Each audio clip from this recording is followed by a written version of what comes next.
Hello ನಮಸ್ತೆ, ನನ್ನ ಹೆಸರು ರಾಧಗೌಡ. ನಾನು ಮಡಿಕೇರಿಯವಳು. ಎಲ್ಲ ಚೆನ್ನಾಗಿದ್ದೀರಾ ಅಂದ್ಕೊಂಡಿನಿ. ನಾನು ತುಂಬಾ ಚೆನ್ನಾಗಿದ್ದೀನಿ. ಇವತ್ತಿನ ಪಯಣ ನಮ್ಮದು ಲಾಲ್ಬಾಗ್ ಕಡೆಗೆ ಹೋಗೋಣ ಬನ್ನಿ ಸ್ನೇಹಿತರೆ. ಟಿಕೆಟ್ ಬಂದು 30 ರೂಪಾಯಿ ಒಬ್ಬೊಬ್ಬರಿಗೆ. ಅಲ್ಲಿ ಬಂದ ತಕ್ಷಣ ಎಂಟ್ರೆನ್ಸಲ್ಲಿ ಮ್ಯಾರಿಗೋಲ್ಡ್ ಫುಲ್ಲು ಗಿಡಗಳಿತ್ತು. 1000 ಗಿಡ ಇಟ್ಟಿದ್ರೇನೋ. ನನಗೆ ಅದು ನೋಡಿ ಅಂತೂ ತುಂಬಾ ಖುಷಿ ಆಯಿತು. ತುಂಬ ದಿನಗಳಾಗಿತ್ತು ಈ ಥರ ಗಿಡ ನೋಡಿ. ನಾವು ಮಡಿಕೇರಿಲಿ ಇದೇ ಥರ ಬೆಳೀತಿದ್ದು. ಅದೇ ಮಡಿಕೇರಿನೇ ನೆನಪಾಯ್ತು ನನಗೆ. ಮತ್ತು 240 ಎಕರೆ ಇದೆ. ಮತ್ತು ಕೆಂಪು ತೋಟ ಅಂತಲೇ ಪ್ರಸಿದ್ಧವಾಗಿದೆ ಇದು. ಇಲ್ಲಿ August 15 ಫ್ಲವರ್ ಶೋ ಮತ್ತು ಹಣ್ಣುಗಳದ್ದು ಶೋ ಎಲ್ಲ ಮಾಡ್ತಾರೆ ಇಲ್ಲಿ. ಇದು ವಿಶೇಷವಾದ ಮರ, ಸಾವಿರಾರು ವರ್ಷದ ಮರ ಅಂತೆ. ತುಂಬಾ ಚೆನ್ನಾಗಿದೆ. ತುಂಬಾ ಇದ್ದಾವೆ ಇದೇ ಥರ ಮರಗಳು. ಇದರ ವಿಶಿಷ್ಟತೆ ಏನಂದರೆ ಇಲ್ಲಿ ಮೇಲ್ಗಡೆ ಪಕ್ಷಿಗಳು ಬಂದು ವಾಸ ಮಾಡ್ತಿದ್ದಾವೆ. ಅದೊಂದೇ ಬೆಸ್ಟ್ ಪಾರ್ಟ್ ನನಗೆ ಅನಿಸ್ತು. ಮತ್ತು ಪಾರಿವಾಳಗಳಂತೂ ತುಂಬಾ ಇದ್ದು. ಹಾಗೆ ಸ್ವಲ್ಪನೇ ಮುಂದೆ ಹೋದರೆ ಮರದಲ್ಲಿ ಕೆತ್ತಿರೋ ಪ್ರಾಣಿಗಳಿಟ್ಟಿದ್ರು. ಅದಂತೂ ನೋಡೋಕ್ಕಿಂತ ರಿಯಲ್ ಆಗೇ ಇತ್ತು. ಅದಂತೂ ನೋಡಿ ತುಂಬಾ ಖುಷಿ ಆಯಿತು ನನಗೆ. ಎಷ್ಟು ಚೆನ್ನಾಗಿ ಮಾಡಿದ್ದಾರೆ ಅಂದ್ಕೊಂಡೆ. ಮತ್ತು ಗಾಳಿ ಅಂತೂ ತುಂಬ ತಂಪಾಗಿತ್ತು. ಬಿಸಿಲೇನಿರಲಿಲ್ಲ. ನಾವು 11 ಗಂಟೆಯಿಂದ ಬಂದಿರೋದ್ರಿಂದ ಬಿಸಿಲೇನು ತುಂಬ ಏನಿರಲಿಲ್ಲ. ತುಂಬ ಚೆಂದ ಕಾಣಿಸ್ತಿತ್ತು ಈ ಪ್ಲೇಸಸ್ ಎಲ್ಲ ಅಂತ ನೋಡೋಕ್ಕೆ. ಇದು ನೋಡಿ ಆರ್ಟಿಫಿಷಿಯಲ್ ಅಂದ್ಕೊಂಡೆ, ಬಟ್ ಅದು ರಿಯಲ್ ಆಗಿತ್ತು. ಫ್ಲವರ್ಸ್ ಎಲ್ಲ ರಿಯಲ್ ಫ್ಲವರ್ಸೇ. ತುಂಬ ಚೆನ್ನಾಗಿ ಕಾಣಿಸ್ತಿತ್ತು. ಮತ್ತು ಮರದಿಂದ ಕೆತ್ತಿರೋ ಪ್ರತಿಭೆಗಳು ಎಷ್ಟು ಚೆನ್ನಾಗಿದೆ ನೋಡಿ. ಎಷ್ಟು ಹ್ಯಾಮರ್ ಅದೆಲ್ಲ, ಸುತ್ತಿಗೆ ಹ್ಯಾಮರ್ ಅದೆಲ್ಲ ಇಟ್ಟಿದ್ರು. ತುಂಬ ಚೆನ್ನಾಗಿ ಕಾಣಿಸ್ತಿತ್ತು ಅದನ್ನು. ಮತ್ತು ತುಂಬಾ ಪಾರಿವಾಳಗಳು ನಾನು ನೋಡಿದೆ ಇಲ್ಲಿ ಬಂದಾಗ.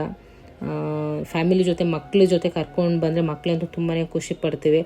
ಈ ಬೆಂಗಳೂರಲ್ಲಿ ಬರೀ ಟ್ರಾಫಿಕ್ಕು ಮತ್ತು ಯಾವಾಗ ನೋಡಿದ್ರು ಬ್ಯುಸಿ ಶೆಡ್ಯೂಲಲ್ಲಿ ಮಕ್ಕಳು ಕರ್ಕೊಂಡು ಬಂದರೆ ಅವು ತುಂಬಾ ಇಷ್ಟಪಟ್ಟು ಎಲ್ಲ ಜಾಗಗಳು ನೋಡ್ತವೆ. ಎಲ್ಲ ಹೂಗಳದ್ದು ತುಂಬ ಚೆನ್ನಾಗಿ ನೋಡಿ. ಇದು ನವಿಲಲ್ಲಿ ತುಂಬ ಚೆನ್ನಾಗಿ ಮಾಡಿದ್ರು ಇದೆಲ್ಲ. ಮತ್ತು ಈ ಸೈಡೆಲ್ಲ ಫುಲ್ ಮ್ಯಾರಿಗೋಲ್ಡ್ ಹಾಕಿದ್ರು ಗಿಡಗಳು. ತುಂಬ ಚೆನ್ನಾಗಿದೆ. ಅದ್ರ ಜೊತೆ ಬೇರೆ ವೆರೈಟಿ ಮ್ಯಾರಿಗೋಲ್ಡ್ ಜೊತೆ ಬೇರೆ ವೆರೈಟಿಗಳು ಇದ್ದು. ಡೈರಿ ಹೂ ಅಂತಾರೆ, ಅದನ್ನು ಇತ್ತು ತುಂಬಾ. ಮತ್ತು ತುಂಬ ಜನ ಫೋಟೋ ಸೆಕ್ಷನ್ ಮಾಡ್ತಿದ್ರು ಇಲ್ಲಿ. ತುಂಬ ಬ್ಯೂಟಿಫುಲ್ ಆಗಿತ್ತು ಜಾಗ ಎಂತೂ. ನನಗಂತೂ ತುಂಬಾ ಖುಷಿ ಆಯಿತು. ನೀವು ಒಂದ್ಸಲಿ ಬಂದು ಎಲ್ಲ ವಿಸಿಟ್ ಮಾಡಿ. ತುಂಬ ಚೆನ್ನಾಗಿ ಮೇಂಟೈನ್ ಮಾಡಿದ್ದಾರೆ, ಹೈಜೀನ್ ಆಗಿದೆ. ಫ್ಯಾಮಿಲಿ ಜೊತೆ ಒಂದ್ಸಲಿ ಬನ್ನಿ. ಮತ್ತು ಇದಂತೂ ನನಗೆ ತುಂಬ ಇಂಟ್ರೆಸ್ಟಿಂಗ್ ಆಗಿದ್ದು ಈ ಹಾರ್ಟ್ ಸಿಂಬಲ್ ಎಲ್ಲ ಫೋಟೋ ಸೆಕ್ಷನ್ ಮಾಡ್ತಿದ್ರು. ಫೋಟೋಗಳು ಇನ್ಸ್ಟಾಗ್ರಾಮ್ ರೀಲ್ಸ್ ಎಲ್ಲ ಮಾಡ್ತಿದ್ರು. ತುಂಬ ಚೆನ್ನಾಗಿತ್ತು.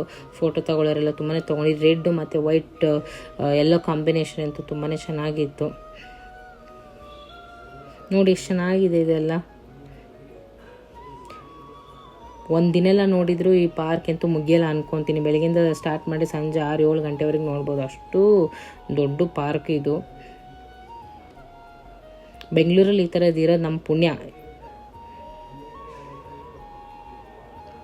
ನೋಡಿ. ಎಷ್ಟು ಚೆನ್ನಾಗಿ ಮಾಡಿದ್ದಾರೆ. ಚೆನ್ನಾಗಿದೆಲ್ಲ ಡಿಸೈನ್ ಮಾಡಿದ್ದಾರೆ.